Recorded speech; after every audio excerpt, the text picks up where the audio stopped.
Joe Healy of D1 Baseball here with TCU head baseball coach Kirk Saarloos, his team taking part in the Kubota College Baseball Series at Globe Life Field.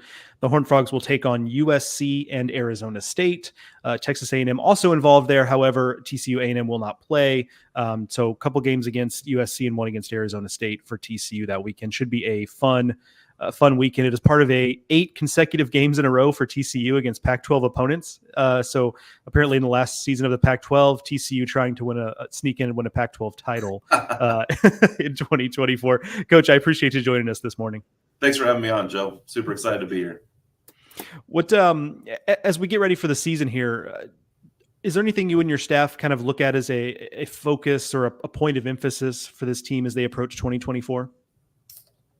I think the outside noise of preseason rankings and those things, just making sure that our guys know that those internally don't mean a whole lot.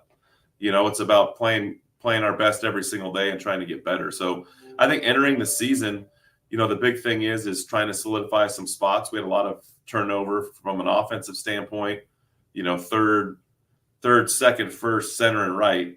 And so there's a lot of jobs still open and up for grabs. So I think the big thing is trying to find, the right mix of 9 guys every single day and having them come out and play, as good as we can as a team as soon as we can. Last year it took us about 43 games to figure it out. So hopefully this year we don't spend that much time trying to get it all dialed in. One of the guys that really caught everyone's eye last year, Anthony Silva, what allowed him to be the kind of impact guy he was for y'all? And what have you seen from him in terms of his next steps and his development? Well, I think the big thing, number one thing, is Coach Bruce. Coach Bruce, our associate head coach, has coached a ton of really, really good infielders, big league infielders, Hall of Fame type infielders.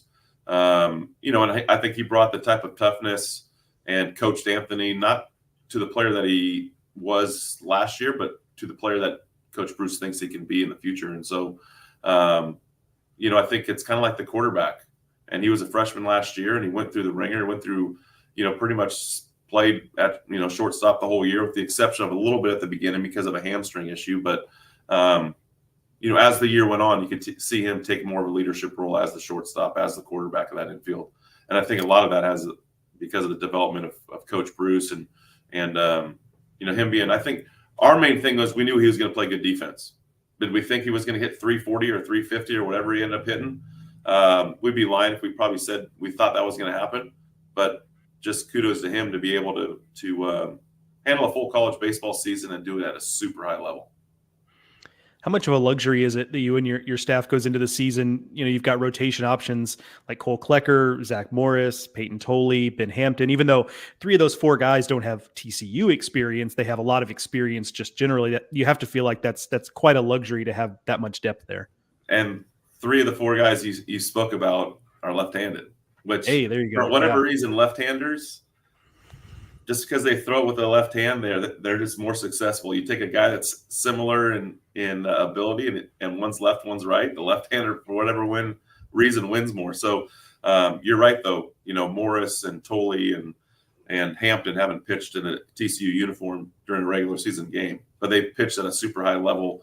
At 3 really, really good baseball schools. So our goal is to have them come in here and give them the opportunity. To go in and win a spot. And, Cole did a great job last year.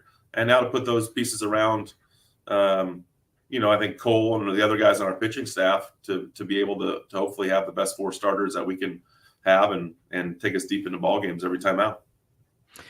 Heard some buzz coming out of Fort Worth about the fall that Brody Green had. What can you tell us about, the potential breakout for Brody Green this season? I think the big thing for him is not trying to change anything from the fall to the spring and put too much added pressure on himself. I think a lot of times, there's a lot of kids that go out and have a great summer or a great fall. The pressure is not as high. They function better. And then the season rolls around and maybe they don't have the similar type of results.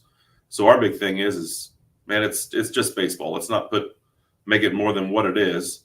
Enjoy the fact that you have some butterflies and there's people in the stands. And the main thing is see how quickly you can get back to the mentality of that summer ball and that fall approach with the added pressure of a regular season. Let's not put too much pressure on it. you got 8 other guys around you to help you out. So I think with him, he's going to play a pivotal role, kind of like a little bit to the point of like last year when we had Cole Fontenelle, who, we didn't know where he was going to play. He played a little bit of left, he played a little bit of third, he played a little bit of first, and then finally he settled in at first and kind of made our offense go. So, with Brody, he can play third, short, second, first. I mean, he can play everywhere. So he's going to be a big piece regardless this season for us in terms of being able to play all over the field. What do you think has to happen for this team to reach its ceiling, whatever that ceiling may be? I think everybody would say health. I think you got to keep your team healthy, and you got to play consistent baseball and have a desire to win every single day. And so I would say those two things is consistency and with health, and then just the desire to win and be the best you can be as a team every single day that you take the field, whether it's practice or a game. Those two things. Your program, no stranger to playing in events like this, always a program that goes out there and challenges themselves. Why is it important for your program to play in a tournament like this and play in a venue like this, a big league ballpark at Globe Life Field? Well, I think, the Rangers and Rev Sports, they do an amazing job in terms of putting together these fields. They're already booked out, I think, to 2029. And the fields are amazing. And we're in one of those tournaments every single year. And that's by design, because you get a chance to play indoors at the beginning of the season, which a lot of teams are up for. You get really great programs, and you get to do it in a big league ballpark. And the other thing for us, we just signed another 3-year contract for the Big 12 to stay in Globe Life for the Big 12 championship. So you have an opportunity at the beginning of the year to be in that ballpark and get accustomed to it. And then you got a chance at the end of the year to be back in that same stadium. So, for me, it's a no-brainer. Right down the road, it's kind of a home game for us. It's 20 miles away. Our fans are able to go. I think it's just a win-win all the way around. Yeah, and should be, again, a great weekend of baseball for TCU at the Kubota College Baseball Series at Globe Life Field, taking on USC and Arizona State. A couple of, historic baseball. There's going to be some good uniforms on the field. TCU, USC, Arizona State, A&M, some classic college baseball brands. It'll be a lot of fun there. Again, TCU head coach Kirk Saarloos. I appreciate you joining us today. Thanks, Joe. Thanks for having me.